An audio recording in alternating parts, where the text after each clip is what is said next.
what I wanted to do is lay out a thought, and it treads near some thoughts that are, talked about. It treads near what Eric has called audience capture, but I don't think it's the same thing. Okay. So what this is a thought about why it is that we find ourselves in a space with mind-numbing fake news that caters to our preconceptions rather than informs us. And the idea is this. The idea is we commonly, I think, believe wrongly that people want to hear stuff that they already believe, that they basically have an insatiable desire to be told the same things that they already believe. And, there's some desire for this. But the question is that really true? Are people so interested in hearing what they already believe that they will avoid hearing things that they don't already believe that challenge their system of thought? And I'm not so sure about this. In fact, I think, it has been remarked on by many, including us, but there's something interesting about the fact that a population that we were told had a very short attention span and basically needed to be catered to with 3-camera sitcoms actually, regularly tunes into, Joe Rogan marathon podcasts with all kinds of interesting experts and, is willing to dive deep in these things, that the same people are willing to, follow Game of Thrones season after season with these, these over-layered plot lines. People actually have more of a taste for complexity than we tend to give them credit for. It's very easy to oversimplify people's tastes.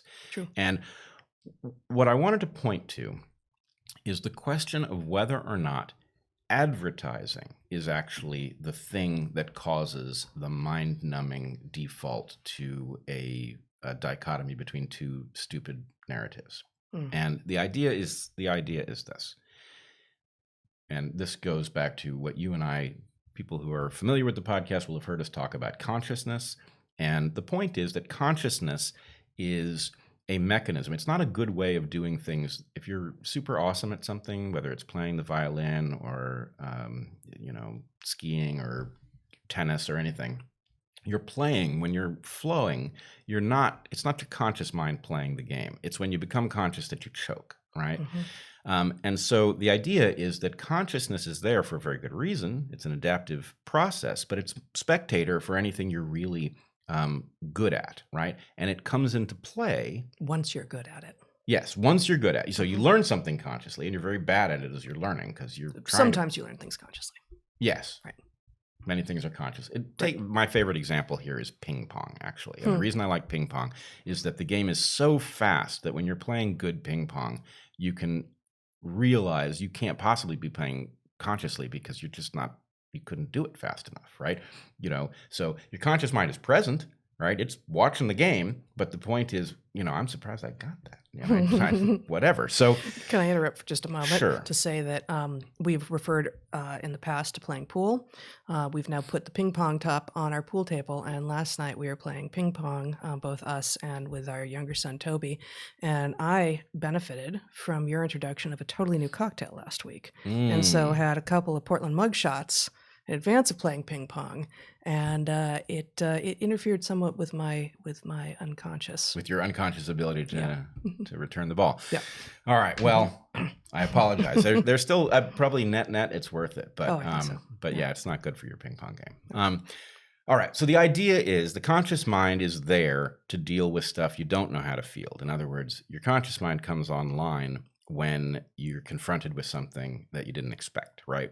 If you go up against an opponent in ping pong and they keep delivering the ball somewhere where you're not anticipating it, your conscious mind will think, well, are they putting a kind of spin on it that I don't know? Or just simply it will notice that the pattern is that they deliver it to this corner more frequently than I think they will, and so I'm going to cover that corner better, right? You have that conscious thought. So the connection to the question of journalism is advertising that is not, strictly speaking, informative. And I would say a lot of advertising contains some information about a product, but in general, it functions on bases that are not conscious. In other words, there's no reason in the world that the attractive model sitting in the passenger seat of the fancy car should persuade you to think differently about how good a car it is, or even if she comes with the car. That's the thing, is they never do. Yeah. So you should not have your sense of value of that car or your need for it or anything else altered by the fact that the company who's selling the car has hired somebody attractive and put them in the seat of the car. And if anything, you should think, well, the car is going to be somewhat more expensive because they're investing in persuading me on a sexual channel that I need this machine, right? So the point is, we know that this works because advertising is well studied, and people pay billions of dollars, in the aggregate to be selling all kinds of things. They're basically persuading you of things on unconscious channels. So here's the question. If you link advertising to journalism, right? Journalism that does get your attention, but wakes up your conscious mind because it challenges what you think, may not be a very good match for advertising. Right? You may not be so persuaded by the attractive model in the car if you're in your conscious mind, because your conscious mind is smarter than that, right?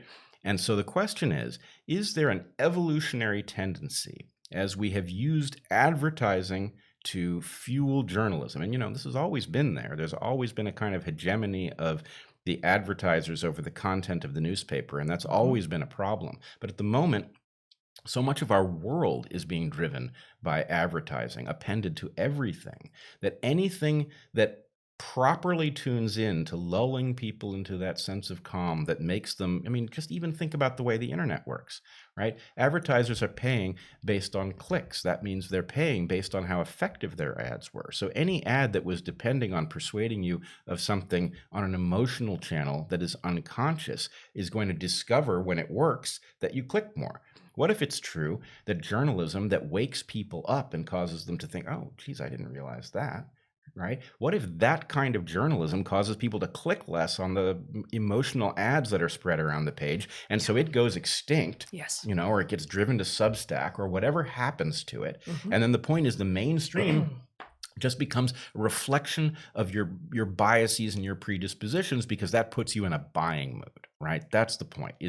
Is it the advertising? It's not that we wouldn't read the stuff that would challenge us and make us smarter. It's that doesn't work from the point of view of the economics of the journalistic establishments. That's excellent. And it's a really different model than the one that anyone who's thought deeply about advertising, how it has affected content in the past, has looked. So I'm thinking specifically, just because it's something I did research on a long, long time ago, I know particularly how advertisers have been able to, at least in the past, specifically drive content in so-called women's literature, women's magazines, and actually decide not just what page, what so-called editorial content is opposite their ad, but also what that content says, which means, makes the entire magazine effectively an advertisement. There is nothing that is ad-free content in a magazine, even when you're reading something that is supposedly a feature or something.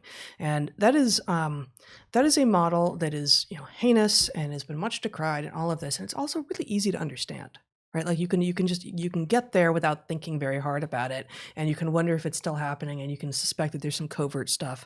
But it's just like that's a model that is encapsulated within that story. This is different. It's a little harder to grok. You gotta sort of spend some time with what the implications are and why it would be evolving this way, and why it might not have been noticed by those who would be trying to be paying attention to the metrics in the first place. Yeah, and I wonder, it's the kind of thing that might be worth talking to Gad Saad about. His I was just thinking this is exactly his expertise. But anyway, I think it's an interesting question. There are a lot of places it goes. Unfortunately, I don't have the tweet. Something came up in a discussion that I was party to, and it reminded me of a hypothesis I advanced many years ago, 95, I believe.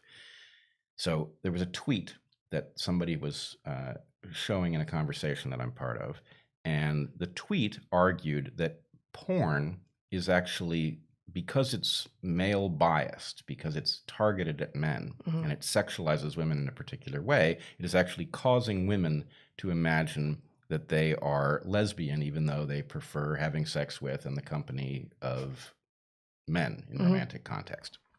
So what I advanced in 95 was not about porn at all, because of course porn was, it's existed it's as It was old as the print. hills. Yeah. But it wasn't accessible and as ubiquitous and normalized and all of that stuff as it is now. And so anyway, my nearby hypothesis was that in fact it wasn't porn, but that it was advertising. Because males are so driven by female sexuality, right? The advertisers have honed in on it, right? Sex sells, and typically that means, the male version of it, right? Because it makes men impulsive and all of that. So the hypothesis that I advanced was that that basically women were being sold as sex was being used to sell products, right? That inadvertently the male view of sex was being sold to everybody, including women, and that women were in fact finding themselves lustful towards other women because basically, irresistibly desirable images of women were being, constantly broadcast at everybody. So I don't know whether this is right or wrong. Yeah, and it's consistent though. whether the porn has greatly amplified some parallel thing, but this is also someplace that would be worth paying attention to. Indeed.